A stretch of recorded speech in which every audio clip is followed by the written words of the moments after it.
news out of Southeast Asia. Alarming human rights groups.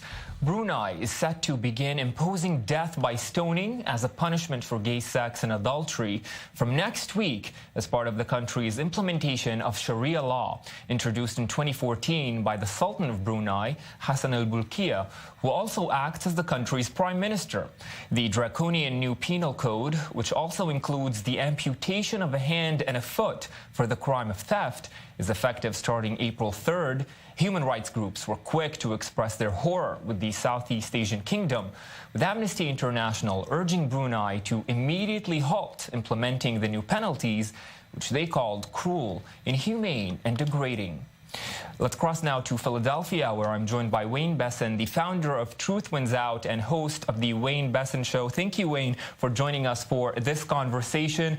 It's not a part of the world we hear often about, and I want to start just by reading out something that the Sultan of Brunei said ahead of these penal codes being introduced. He said he doesn't expect other people to accept and agree with this new law, but he would expect them to respect the nation in the same way that the nation respects them. Quite an ironic call for respect there from Brunei, and human rights groups are not taking this line down.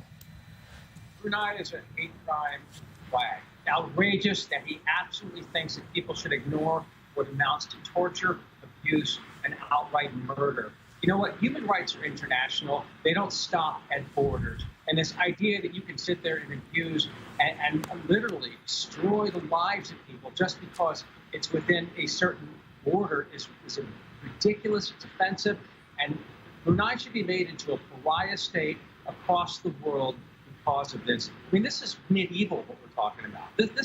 They need to rejoin the 21st century, or they should be made an international pariah immediately.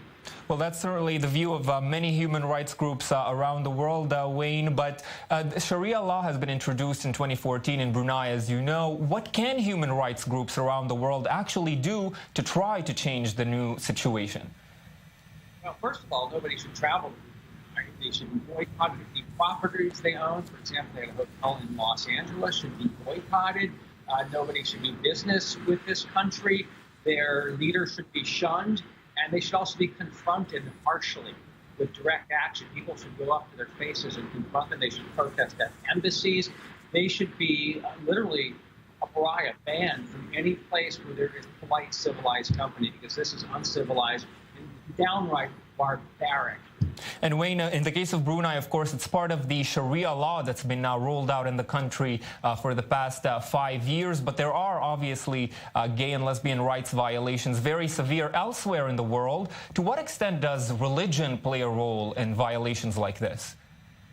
Religion is the primary abuser of LGBT people worldwide. Religion is never an excuse for discrimination. It's not an excuse for abuse. And we should counter it. Nobody should be able to hide their barbaric medieval ways to malign, to torture, to jail, to destroy, to discriminate against people just because they claim it's religion. I mean, we've had religion used to discriminate against a lot of people. Anti-Semitism was used for centuries and justified by religion.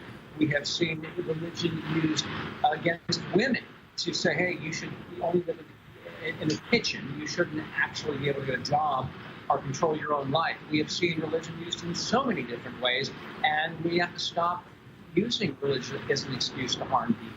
Yes, and we are, of course, keeping an eye on that fight by human rights groups to try to change the situation in Brunei as well as elsewhere in the world.